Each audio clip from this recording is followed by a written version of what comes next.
Durant la guerre froide, les États-Unis ont voulu faire une démonstration de puissance au monde entier. C'est alors que voit le jour le programme Apollo, lancé par John Fitzgerald Kennedy le 25 mai 1961. Ce programme a permis à Neil Armstrong et Buzz Aldrin d'être les premiers hommes à marcher sur la Lune. Sauf que comme toujours, les complotistes ne sont pas de cet avis.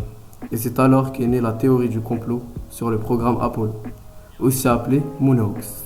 Moon pour la Lune et Hoax pour canular. Cette idée que les Américains n'ont jamais marché sur la Lune et que le tout n'a été qu'une mise en scène s'élargit dans les années 70.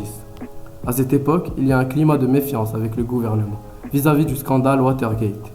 Ici encore, les complotistes utilisent des arguments pseudo-scientifiques et facilement démontables pour appuyer leur théorie. Aujourd'hui, 16% des Français croient en cette théorie du complot. Et nous allons maintenant voir en quoi cette théorie est fausse. Il s'agit d'une des preuves les plus souvent brandies par les complotistes. Comment un drapeau peut-il flotter sur la Lune alors que notre satellite artificiel est dépourvu d'atmosphère? Mais il ne le peut pas. Le drapeau semble flotter comme on le voit dans l'image, mais en réalité, il est pourvu d'une tige horizontale rigide. Et ce sont des plis qui donnent l'impression de flottement. Le drapeau n'a pas été repassé, il est chiffonné. Les tenants de la théorie du complot se contredisent sur le fait qu'ils affirment que les images ont été tournées sur un plateau de tournage, non en plein air.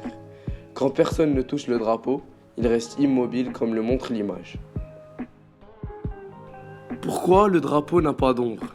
En réalité, le drapeau a une ombre bien visible. En revanche, la lumière du soleil ne permet pas d'en apercevoir la totalité. Une partie est visible à côté du pied du drapeau. Une autre partie est visible très fine au-dessus des ombres projetées des deux jambes. On peut remarquer que l'on aperçoit uniquement l'ombre des jambes, pas du corps, ou bien encore que l'ombre devant le pied gauche de l'astronaute correspond à une empreinte de pas, ce qui permet d'apprécier le degré d'inclinaison de la lumière. Et ces empreintes de pas aussi nettes, comme si Aldrin marchait dans du sable mouillé, alors que le sol de la Lune est plus semblable à du sable sec.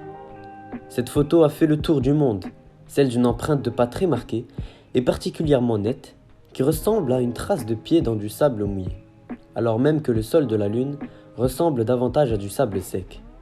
L'explication scientifique, c'est très simple.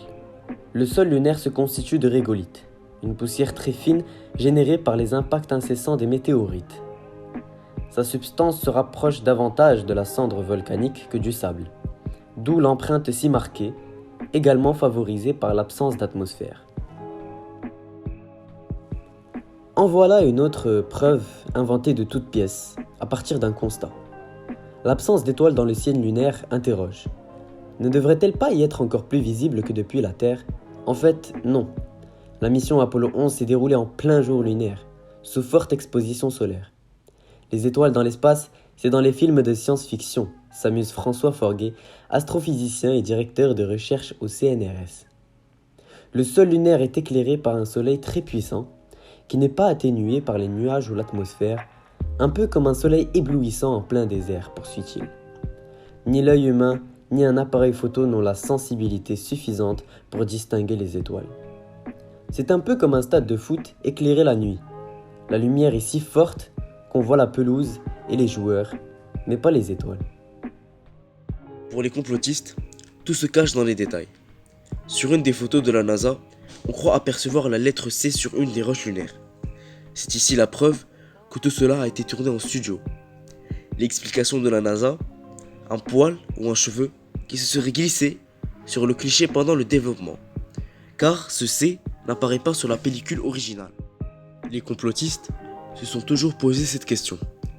Pourquoi pas Mars en 2020? S'il a été vraiment possible d'aller sur la Lune en 1969, pourquoi ne sommes-nous pas allés sur Mars en 2020? Une fois la domination américaine sur les soviétiques démontrée, on a tout arrêté, nous dit Xavier Pasco.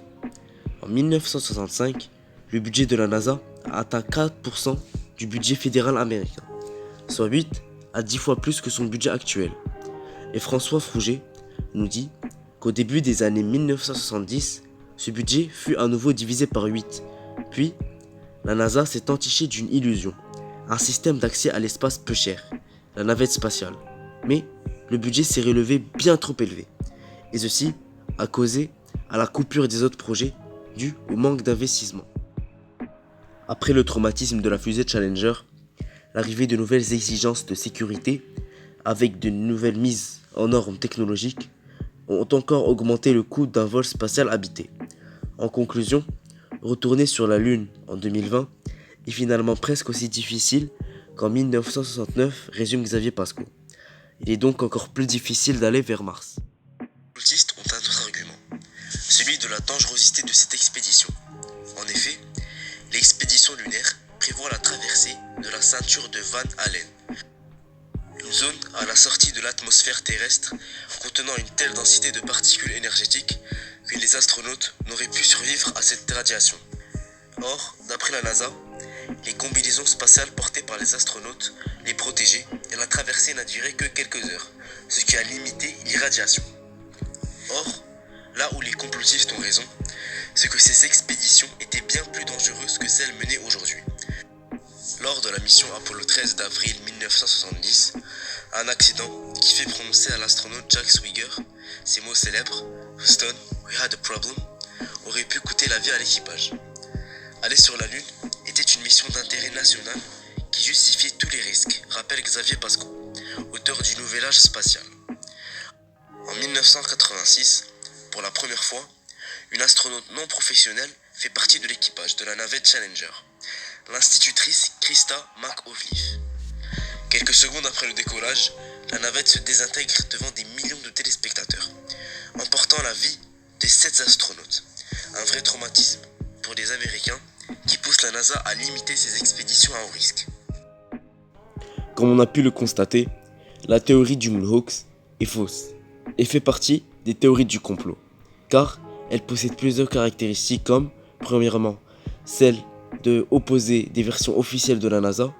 Deuxièmement, on voit qu'elle a impliqué des groupes secrets qui agiraient dans l'ombre, ici le gouvernement américain et la NASA.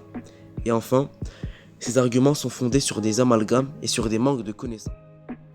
Ce genre de théorie est très populaire et il est par conséquent facile de se faire avoir si on ne connaît pas le sujet.